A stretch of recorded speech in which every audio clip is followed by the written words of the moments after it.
Hey y'all, how's it going? I'm trading the ES futures on a 2000 tick chart with a 21 EMA. So I've got the overnight highs up here, overnight lows down here. At first I had the overnight lows up here, right off that low right there, but before 8:30, notice 8:15 around here is we still did push lower here. Now by the time it started forming these low right here, it was 8:30, and so I ended up playing the overnight low here because that's when it started pushing through before 8:30 still, and then it ended up just holding at this level very well. So that's how I ended up playing them today. So starting out here, we have two legs down to the overnight low. We formed the overnight low.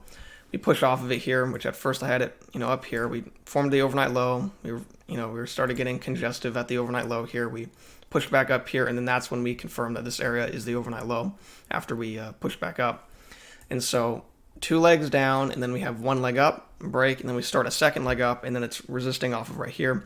It's really not a great looking trend. I mean, it broke very soon after that third bounce right there, and it also broke through a little bit before that third bounce, but it did end up playing out like a typical downtrend here. We have the downtrend, break, first attempt lower, second attempt lower, and then only after the second attempt lower we try reversing here.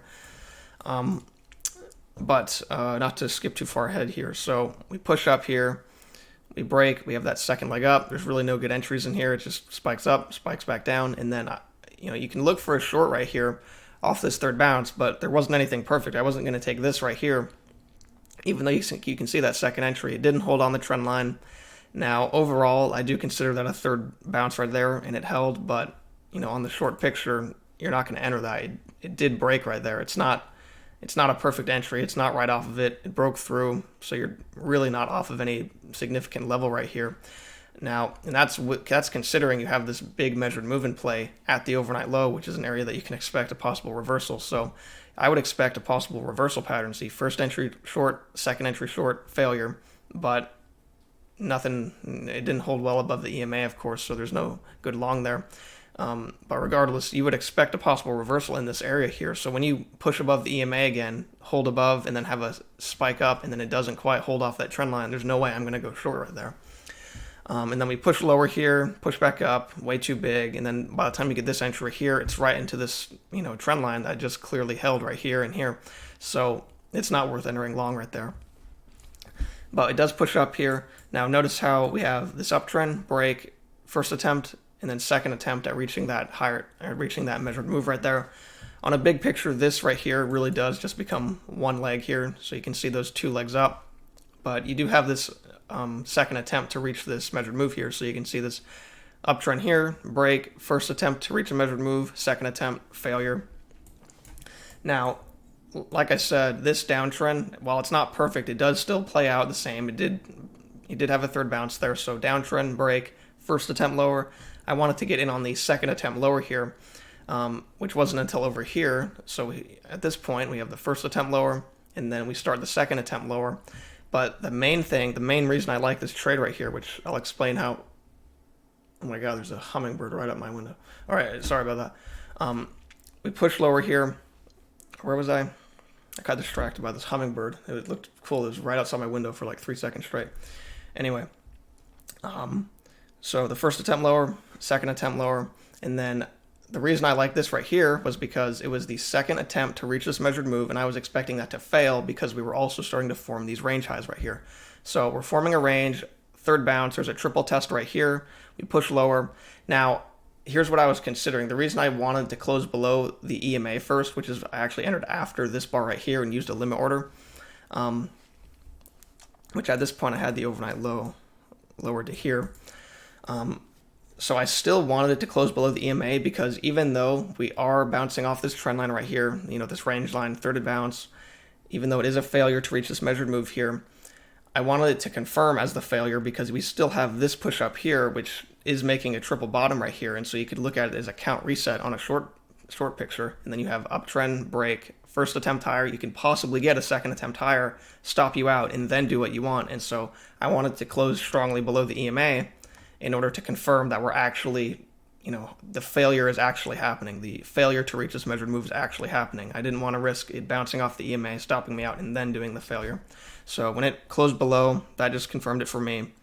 And that's how I ended up playing it. So closed down here, came back up, I still like even though it didn't trigger, I still ended up using the limit order because, clearly it was failing right there. So I got in with the limit order and pushed lower here. I did get out one tick before that low because it did hold 3 times very well right there. So I ended up actually doing 19 ticks, so not quite 1 to 2.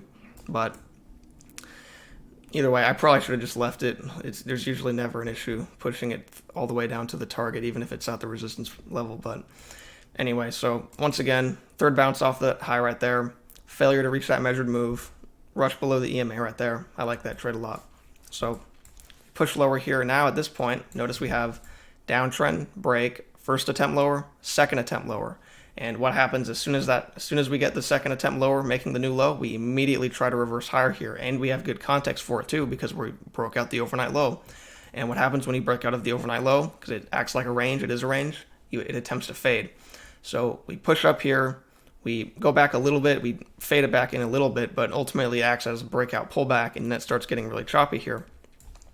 So that first attempt to fade right there, we break, and then it takes a while, but you can clearly see we have this measured move in play, and then it chops around for a bit, it forms this range, and then here you do get the second attempt to fade right here, and then as soon as it reaches that measured move, it just plummets straight down. And the reason I like this trade, we barely weren't off that key entry point, which disappointed me, but the context was so strong because it was 2 attempts to fade the range, and then also you're fading this range right here, so it's a failure to fade the overall range. You have a bearish imbalance in play. You could not get past halfway into this range right here. And then you push lower, and then even after this downtrend here played out, you still had this very strong resistance getting back in here. And so you're actually fading this dotted range right here at the same exact time, which only adds to the trade here. Not to mention this triple test right here. So clearly this is more strong resistance right here, but you do also have this double top right there, and then this right here acting as the third bounce from it. So a lot of good things about this trade right here. It's finally getting more 1 to 2 trades. I felt like the 1 to 2 trades were more dry lately. So I was glad to get 2 in a row here. Anyway, so also at this point, the overnight low, even though it was into it, it was kind of chopping through it. It was resisting off of it a little bit, but it was clearly chopping through it. And not to mention the context, which was very bearish at the time. So I did like that trade. I noticed a few others in the Discord got that trade as well, so I was glad to see that.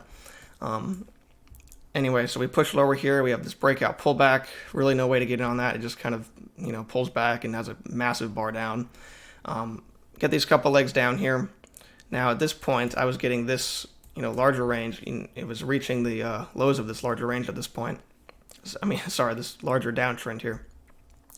Now, when you come off the lows of a downtrend, or if you come off either side of a trend or a range, you can expect prices to reach the other side. So just like in a range, when price comes off one side, you expect it to reach the other side unless you can get a failure. Same exact thing with a downtrend or an uptrend. When you come off one side, you can expect prices to reach the other side, and so you don't want to enter with the direction until you get 2 attempts higher. 2 attempts to reach the other side here. And so you do get these couple smaller attempts. So you could have gone short if you got something good after this area right here. But I really like to see this 2 measured legs higher right here, which means that you can attempt to get some kind of short down here, which there is no good short setup, unfortunately, but this is what I'd be looking for here. So you have these first leg up, break, second leg up, triple test right there, 1, 2, 3.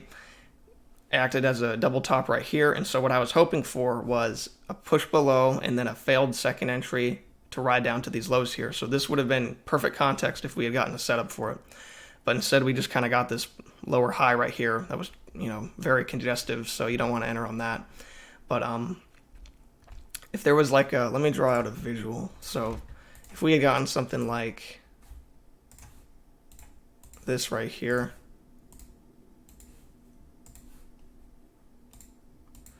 first entry long, second entry long, holding on the EMA, room down to the lows for at least 1 to 1, then I would have liked that trade right there. But unfortunately, that just didn't happen. So when it just bursted up, I was just done for the day. Anyway, so we push up here, we attempt to fade back down. There's really no entry. We're starting to get this bullish imbalance, which we can expect prices to attempt to reach this other side, like I said. And so it's not surprising that we have this double bottom in the middle of this range right here. But yeah, after that, I didn't want to. You don't want to just go short off of nothing right there. It is a fade, sure. It's clearly going sideways, breaking out, but it's really not off of any sort of resistance right there.